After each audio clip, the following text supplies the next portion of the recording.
Are you in a toxic relationship with yourself? Buckle up because this episode may ring a few alarm bells, but I'm glad you're here. So let's get into it. Welcome to the What's Eating You podcast. I'm your host, Stephanie Giorgio, and I'm a clinical psychologist. When we think about toxic relationships, we usually think about other people. But here's the question. Are you in a toxic relationship with yourself? Because if you're constantly criticizing yourself, ignoring your needs, and treating your body like an enemy, that's not self-care, that's self-sabotage. So what actually makes a relationship toxic? Because the word toxic, it gets thrown around. In psychology, toxic relationships are defined by patterns of criticism, neglect, manipulation, lack of respect. And there's the keyword pattern. It happens consistently. Now imagine applying that lens inward. If you spoke to a friend the way you speak to yourself, would they stick around?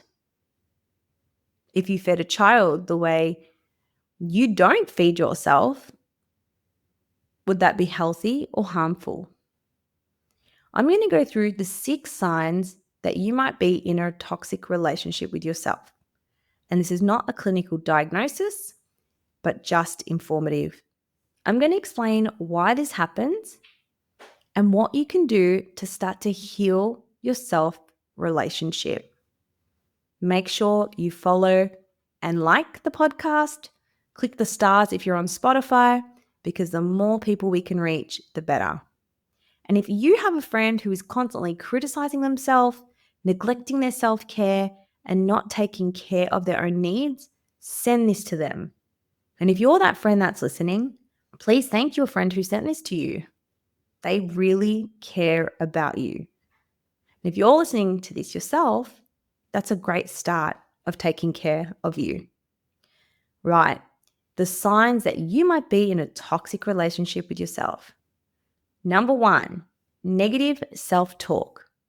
I'm so disgusting. I have more willpower. I need to have more willpower. I don't get anything done on time. Why would anyone like me? I could be replaced. I'm not pretty enough. I'm dumb. I'm stupid. If only I had more discipline. How many of these negative self-talk statements do you relate to? That was just a couple I rolled off my tongue. Negative self-talk is abusive to yourself. Imagine if you had a partner who you spoke this way to, or your friend had a partner who said this to them. Would you say to your friend, oh, your partner's right, just stay with them? No, you'd be saying, get the hell out. Do you ever get the thought that you're a bad mum? If so, you're not alone. Many women with ADHD often criticize themselves and have a really strong demanding part in their brain. This is why I created ADHD Journey, to help you learn, grow, and transform the way you think about yourself and your life. It's an online course and community with short, realistic strategies you can actually follow through on. No shame and no pressure. Use the code ADHDVIP at the checkout to get 50% off your first month. Doors open really soon, so don't miss out. The link is below. Number 2, ignoring basic needs. Skipping meals, running on coffee, sacrificing sleep, showering. Are you ignoring your basic needs? Look, occasionally you might lose sleep if you've got a big deadline or something, but remember, these are patterns. They're consistent. Why do you do this? Why are you sacrificing sleep when you know how important it is? Why are you running on coffee when you know it gives you gut issues and IBS symptoms? Why are you skipping meals when you know you have no energy? You say you want to be better, but you're not taking care of the basic things. Would you do this to your friend? Number 3, punishing your body. Over exercising after eating, harsh dieting or restricting, not eating when you're hungry, criticizing yourself when you're full, never ever taking yourself outside. Do you punish over nourish? When did you start doing this? Why did you start doing this? How long is this going to go for?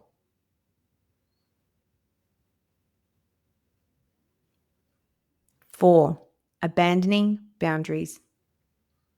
Always saying yes to others, never protecting your time, answering your phone when you know that friend is going to keep you on the phone for an hour and you have work to do. And yes, it's okay to answer your phone to help a friend every now and then, but if this is the norm, if she calls you, doesn't have respect for your work,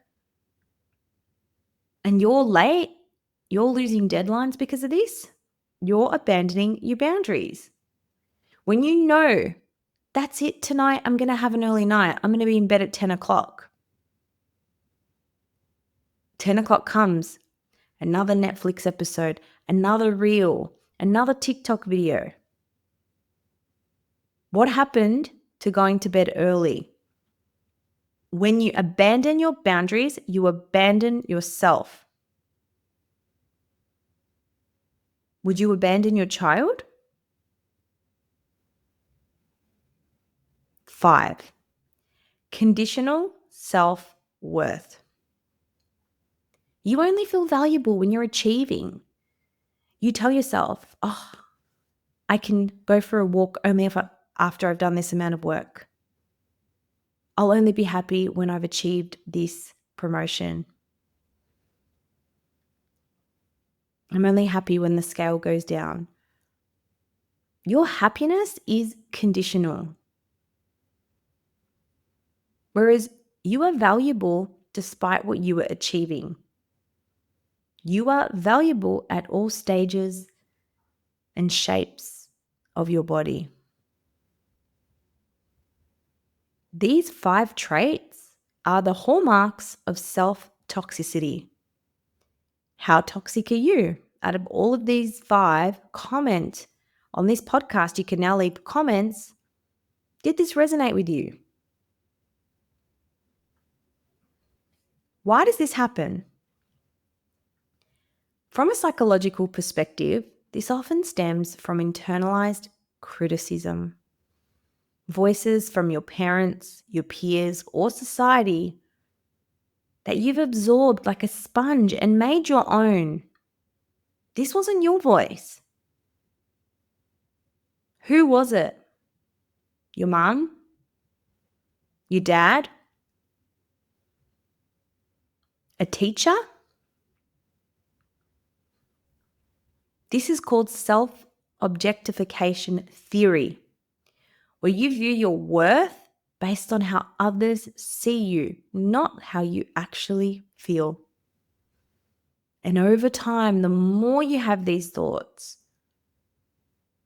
the more you neglect yourself, the more you punish yourself. Do you know what happens?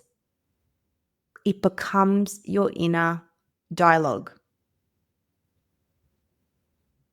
It's like a scab. You keep picking. Instead of letting the scab heal, you keep picking it, and then it turns into a scar. Are you scarring yourself? And when this becomes your inner dialogue, it's just like being in an unhealthy relationship. It wears down your confidence and your ability to thrive. Now, I understand this might be emotional and hard for you to hear, but I'm doing this for you, not to you. Because here's the good news. Relationships can be rewritten, especially the one with yourself. And if you're rewriting this book for the 5th time or the 100th time, it's okay. You're a complex individual. But with neuroplasticity, the brain's ability to rewire, we can change the way you talk to yourself, feed yourself, and treat yourself. So here's what I want you to do. For starters, the next time you're being mean, ask yourself, would I say this to a loved one? Would I feed a child this way? Would I allow someone else to treat me like this? Or would I treat someone else like this? If the answer is no, it's time to change the relationship. Here is what we're going to do. To start to heal your relationship with yourself, we're going to use the acronym CARE. C for compassion, A for alignment, R, routine nourishment, E, empower boundaries. C, compassion. Anytime you're being angry to yourself, you're going to replace that criticism with curiosity. Instead of saying, I'm weak, ask yourself, why might I be feeling this way? You can't change what you don't acknowledge. So rather than just sitting in that negativity, step out of it and say, what has brought this on? A, alignment. Make choices that reflect your values, not society's expectations. If everyone else is drinking around you and you don't value drinking, you don't have to have a drink. If you value going to sleep early, you don't need to stay out late with everyone else. R, routine nourishment. Eat, rest, move, and hydrate consistently. That's the foundation of trust with your body. E, empower boundaries. Start saying no to what drains you and yes to what sustains you. Now, I don't want you to listen to this podcast and go back to that toxic relationship with yourself. I want you to take one thing away from this and let me know in the comments of this podcast. What did you take away from it? What are you going to change? What are you going to say no to moving forward? What are you going to say yes to moving forward? The longest relationship you'll ever have is the one with yourself. If you wouldn't tolerate toxicity from others, why accept it from within? If you enjoyed this episode, please let me know. Be sure to leave a rating and a review, and I'll see you next time. Did you know by taking 2 seconds to leave a rating or a review, you help me get the podcast out to more listeners just like you who could really benefit from the information? I appreciate all your support and thank you for tuning in.